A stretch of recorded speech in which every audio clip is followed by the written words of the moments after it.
Thanks for watching. We appreciate you. Please subscribe.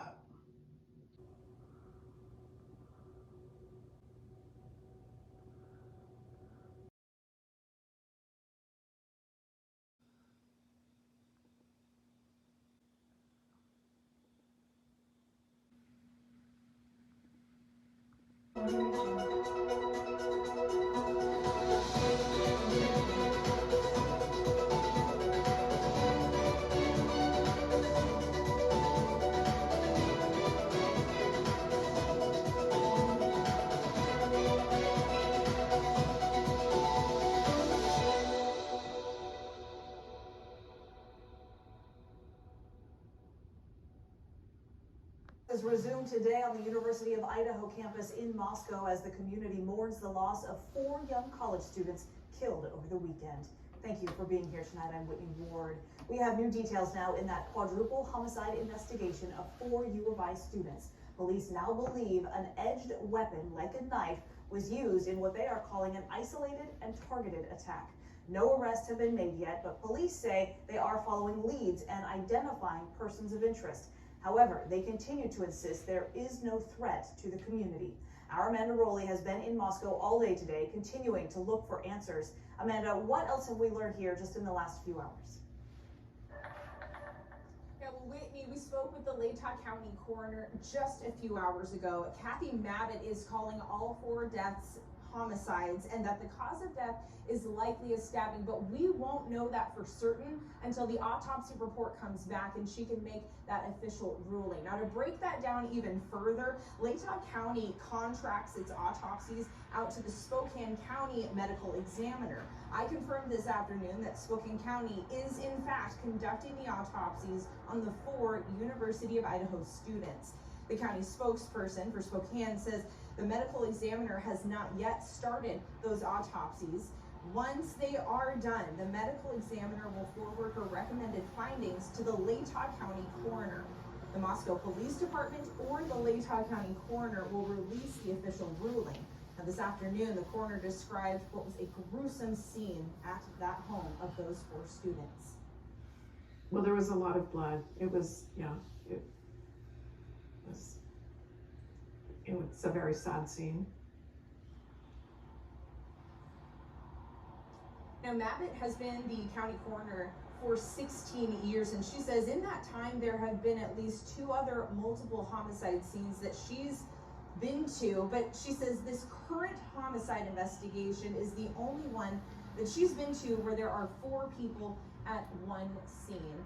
Now, here at Moscow, we continue to press local authorities for answers. There's still so many questions that we haven't been able to get answered. The Moscow Police Department has not yet returned my calls in the last 2 days. In fact, this afternoon I came here to the police department asking for the captain who is overseeing, he's the media contact for this case, and I was told he was busy taking phone calls and working on this case. I also reached out to the Latah County prosecutor yesterday and today and still have not heard back. We know that there are University of Idaho students and the Moscow community, their families, concerned about the safety and well-being of their students and folks living in this area, despite the fact that the police department says there is no threat to the community and no one in custody. And that is why we remain here in Moscow, continuing to press answers. And as soon as we get those, we'll be sure to keep you all updated. Reporting from Moscow, Amanda Rowley, KREM 2 News. All right, Amanda, thank you very much. And as we continue to wait for additional details from police, friends and family of those victims are mourning those young lives lost. We have been learning more about the victims here over the last 24 hours. 20-year-old Xana Kernodle is a junior from Post Falls, Idaho. 21-year-old Madison Mogan was a senior from Coeur d'Alene. They worked together at a restaurant in downtown Moscow. 20-year-old Ethan Chapin is the lone male victim. He was from Conway, Washington, over in Skagit County. Chapin was a triplet, and he and his siblings had all recently celebrated their 20th birthday. Another victim, 21-year-old Kaylee Gonsalves, was a senior. She was from Rathdrum. She was a sorority member there at the U of I and had already lined up a job after her graduation. Makeshift memorials have now been popping up all around Moscow for those victims. One at the Mad Greek restaurant, that's where Xana and Madison had worked. Another one on campus where people have been leaving flowers and stuffed animals, as well as a place for people to come and mourn. The University of Idaho said an official vigil for those victims will be postponed now until after the fall break. Now to another story KREM 2 has been tracking for several hours. A standoff in Spokane Valley ended with a house fire and one man dead today. KREM 2's Nathan Cowan was at that scene where it all unfolded. I'm here near Barker and 11th Avenue in Green Acres, where a man was shot and killed after a near 12-hour SWAT standoff. The standoff started sometime after 11 p.m. last night when neighbors reported gunshots. Jim Kale woke up to what he thought was gunshots. His house wasn't hit, but a few hours later, police came to his door asking him to evacuate. We chose to get out and then basically hung around and listened to gunshots and flash bombs and so on for the next 4 or 5 hours. Police say that they received a call around 11 p.m. last night of people reporting gunshots. A patrol team responded shortly after, but quickly called in the SWAT team when the man barricaded himself inside the house and, according to police, did not cooperate. Neighbors say that the man kept firing shots into other homes. Just kind of freaking out because I, literally looked out my window. I see SWAT vans all in my front yard, basically. Right away, I fight or flight. You just get your clothes on real quick. At 11 a.m., police say that the suspect started a fire on the second floor of his home.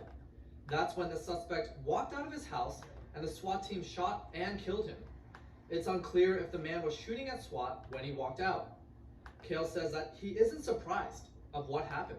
This neighborhood are very friendly and neighborly, and he wasn't. I made attempts to say hello, and he was polite but very withdrawn. According to a press release, the suspect appeared to be suffering from a mental health crisis. The standoff also closed down Green Acres Elementary School due to safety reasons.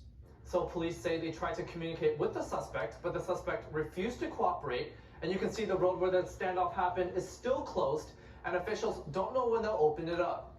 In Spokane Valley, Nathan Young, KREM 2 News. And we also continue to follow developing news out of Fruitland, Idaho. That's where law enforcement and search crews are still looking for the possible remains of a 5-year-old missing boy, Michael Vaughn. He went missing from his Fruitland neighborhood last July.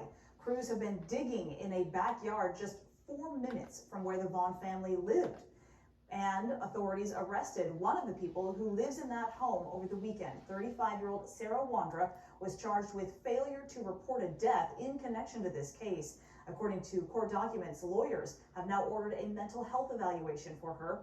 Police said a credible tip from someone living inside that house is what started this search. Police, though, have not confirmed what they have found during their continued search.